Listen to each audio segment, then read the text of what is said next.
quero convidar você nesse instante a receber no seu coração a palavra e o amor de Deus. Né, Otávio? Vamos lá, Otávio? Vamos lá. Nossa palavra hoje está lá em Mateus capítulo 12, versículos 22 a 28. Apresentaram-lhe depois um possesso cego e mudo.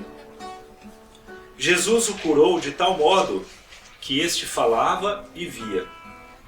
A multidão admirada dizia: não será este o filho de Davi? Mas ouvindo isso, os fariseus responderam: é por Beelzebul, chefe dos demônios, que ele os expulsa. Jesus, porém, penetrando nos seus pensamentos, disse: todo reino dividido contra si mesmo será destruído. Toda cidade, toda casa dividida contra si mesma não pode subsistir. Se Satanás expele Satanás, está dividido contra si mesmo. Como, pois, subsistirá o seu reino? Se eu expulso os demônios por Beelzebul, por quem é que vossos filhos os expulsam? Por isso eles mesmos serão vossos juízes. Mas, se é pelo Espírito de Deus que eu expulso os demônios, então chegou para vós o reino de Deus. Palavra da salvação. Glória a vós, Senhor. De maneira muito simples, nós podemos pensar que a vida espiritual tem dois lados: o bem e o mal. O bem, Deus sempre lutando para que nós, que a nossa família, viva em paz, viva bem, e um dia vá para o céu e tenha a alegria eterna. O mal, o diabo, querendo nos destruir as nossas famílias, querendo que nós todos encontremos a perdição e a tristeza eterna. E a ferramenta que o bem e o mal usam para terem sucesso nessa empreitada é a mesma. É a união, ou a falta dela. Então, você vai perceber de uma maneira bem simples, se nós pudéssemos resumir essa passagem, que seria assim: aonde há união, há Deus. E aonde há desunião, não há união, não há Deus. É muito simples essa lógica que essa passagem vem dizer. E é o que Jesus dizia quando fala: você expulsa demônios por meio de Beelzebul. E ele fala: mas se fosse isso, eu estaria destruindo o meu próprio reino. Então, aonde há união? É por isso que a Bíblia, ela é tão forte, ela é tão, não chega a ser repetitiva, mas ela é tão, tenta nos colocar a todo custo a importância da união. Então você vê, por exemplo, em Coríntios que fala: vários são os dons, mas é um só o Espírito. Depois você tem o Salmo 133 que diz: quão bom e suave é vivermos em união. E aí vem Jesus lá em João 17 e fala: pai, cuida dos meus filhos para que eles possam viver em união como eu vivo em união com você. E aí nós temos Pentecostes, onde várias pessoas diferentes de repente ficaram em harmonia, unidas. Por outro lado, nós temos exemplos de desunião também. O mais clássico, talvez, a Torre de Babel. Várias pessoas, assim como Pentecostes, que não se conheciam, mas que ali a torre caiu. E qual a diferença? Que ali não tinha união, ali tinha brigas, ali tinha intrigas, não tinha o Espírito Santo. Outro exemplo que a Bíblia traz é Caim e Abel. Né? Caim engana o pai, mata o irmão. Por quê? Porque não havia união, e onde não há união, não há Deus. União, gente, não é homogeneidade. União não significa um lugar, uma casa, onde todo mundo pensa igual. Não é? Isso seria até estranho. Né? União é quando você é capaz de administrar as diferenças e mesmo em cima delas viver em paz. Então muita gente fala assim: lá em casa não tem jeito, que a gente pensa muito diferente. Mas isso é normal. O problema não está aí. O problema está em que vocês não conseguiram administrar as diferenças e conviver bem, em harmonia. Então, essa união que Deus pede tanto, ela vai se dar na nossa vida prática em 3 níveis, vamos dizer assim. O primeiro deles é a nossa união com Deus. É a união com Deus. Eu queria que você soubesse que Deus sempre lutou para estar perto da gente. Sempre lutou. Toda vez que você vê na Bíblia a palavra aliança, é Deus lutando para estar perto da gente.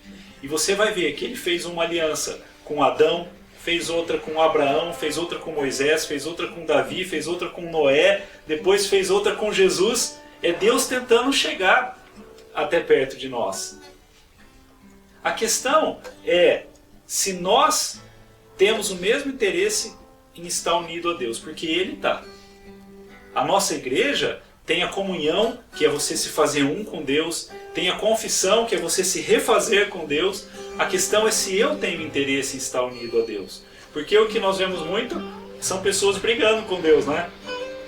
Ah, eu brigo com Deus porque eu falei A e Deus me deu B. Eu queria sim e Deus falou não. Então eu estou bravo com Deus. Queria o marido que não me traísse, ele me traiu. Exatamente, eu pedi uma coisa e aconteceu outra. E eu vou na igreja e eu não consigo o que eu quero. E o que eu peço acontece para o outro. E aí a gente fica brigando com Deus. A gente vai se distanciando de Deus. Você vê pessoas, por exemplo, brigando com a igreja, pessoas que ficam falando mal de padre, de bispo, e não são capazes de rezar por essas pessoas. Erros, minha gente, há em todo lugar. Agora eu queria saber se você, que é uma dessas pessoas que vive falando mal de padre, por exemplo, eu queria saber a frequência que você coloca esse padre nas suas orações. Porque talvez ele erraria menos se você rezasse mais por ele também. Mas nós estamos sempre dividindo. Não é assim, eu rezo da minha casa, não preciso ir na igreja. Eu confesso direto com Deus, eu não preciso ir até o padre. Então, nós estamos sempre nos afastando. Depois, nós temos a união com os outros. E essa é fácil de entender, né? Essa é fácil de entender porque basta você olhar para a sua casa. Basta você olhar para a sua família. Eu acho que o exemplo simples de entender são festas de família, festa de Natal. Quanta gente que lembra assim, antes era tão gostoso que juntava todo mundo, fazia aquelas festas com a família inteira. E hoje, como que está? Hoje está todo mundo na sua casa, não se junta mais. O que acontece? Vai criando intrigas, vai criando briga, um já não quer mais ir, o outro, ele não me convidou para o casamento dele, então também não vou chamar para a minha festa, aí fica aquela se ele vai eu não vou. E aquilo que era algo gostoso, que era uma festa de aniversário que todo mundo ia, que era uma festa de Natal que todo mundo ia, de repente fica cada um para o seu lado, já não vou mais, se aquele lá tiver eu não vou. Percebe? Você olha nas redes sociais, que coisa assustadora, eu não me lembro de ter visto as pessoas tão divididas assim na minha vida. É quase impossível você ler 3, 4 mensagens sem que haja briga, sem que um entre lá e aí você vê um bloqueando o outro e criticando o outro, até padres e fiéis brigando a gente vê. Fala e briga, volta, rebate o outro, só falta falar igual na escola, eu te pego lá fora, só falta falar isso. As pessoas brigando, gente. Aí você entra dentro de casa, eu penso, às vezes eu converso isso com a minha esposa. Eu falo agora para os casais, para os chefes de família, que casamento não é competição. Não é competição. Sabe? Coisa simples, gente, que um chega em casa e fala, nossa, hoje eu estou muito cansado. E de imediato, ao invés de acolher e falar, mas o que aconteceu? O outro fala, nossa, você não sabe eu. Nossa, eu estou com uma dor de cabeça hoje. Nossa, eu também acordei, vixe. Coisa simples. A disputa, né? Disputa. Aí você pega casais que têm filhos, especialmente filho pequeno, onde um fica com o filho, o outro trabalha, depois troca, e aí chega aquele momento que os dois estão cansados no fim do dia e fala, eu já fiquei com ele. O outro fala, mas eu trabalhei. E aí, mas eu fiquei mais essa semana do que você, mas eu trabalhei mais, eu acordo mais cedo. E aí começa aquela briga, aquela disputa. Aonde que...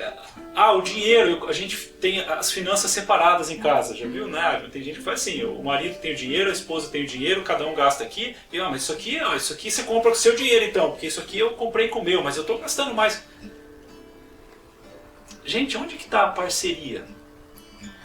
Sabe quando você está no início, que você tem aquela coisa de assim, hoje os meus amigos do trabalho me chamaram para sair, vamos? Eu falo, vamos, eu quero conhecer eles também e tal. E aí passa um pouco, os meus amigos de trabalho me chamaram para sair, eu não conheço ninguém, eu não quero ir não, vai lá, eu fico em casa ou chamo outro para... vamos ver um filme? Quando é mais no começo, né, a gente fala assim, eu quero ver Guerra nas Estrelas. Mas eu quero ver Marley e eu. E aí o maridão vai lá, assiste o filme do cachorrinho e fala, se você tá feliz, eu tô feliz. E aí passa um tempo e fala, não, eu não quero ver isso aí não. Você vai... E aí vai um para cada televisão. O pai não quer ver o que o filho está assistindo, porque não me interessa por essas bobagens, aí fica um em cada lado. E aí, gente, sem perceber, você começa a trazer essa falta de parceria, essa desunião, onde um não participa mais do universo do outro. E aí as pessoas falam, lá em casa tá péssimo, eu e meu marido estamos péssimos, eu e meus filhos não conversamos. Mas é claro que não, eu vou te dizer por quê, e eu não quero que você se assuste, mas é porque talvez Deus não mora mais na sua casa. Talvez Deus não esteja morando mais na sua casa porque não há união. Se não há união, não há Deus. Você entende? É por isso que Jesus se preocupava, é por isso que Deus se preocupa tanto em estar com a gente. Isso tem em todo lugar. Isso tem até na igreja, em grupos de oração. Nós precisamos nos atentar, gente, e começar a pegar mais na mão. Essa oração que a Adma falou é uma só carne e uma só conta. Isso que a Adma dizia era muito importante, gente, da gente começar a pegar mais na mão do outro. Sabe, de começar a tratar o outro com um pouquinho mais de amor, um pouquinho mais de carinho. Começar a agregar, a chamar pessoas para ir na nossa casa. Não é? Às vezes dá trabalho, eu não convido porque dá trabalho, porque... Mas é isso que causa a família estar junto, é isso que é o bonito, é isso que a gente leva. É por isso que Deus implora para que a gente busque união, para que a gente tente parar de brigar, para que a gente faça mais elogios, que a gente se propõe, e esse é o desafio que eu queria que você levasse. O desafio de, pelo menos a partir de hoje, você tentar ser alguém que agrega, que junta, mais do que alguém que divide. Veja se Jesus ficava mandando pessoas embora. Não, estou cansado, vai embora. Não, tá tarde, vai embora. Falava para o discípulo, né? Você me sacaneou, não quero mais você. Porque Jesus sabia que a divisão era o caminho pelo qual o inimigo entrava e destruía tudo.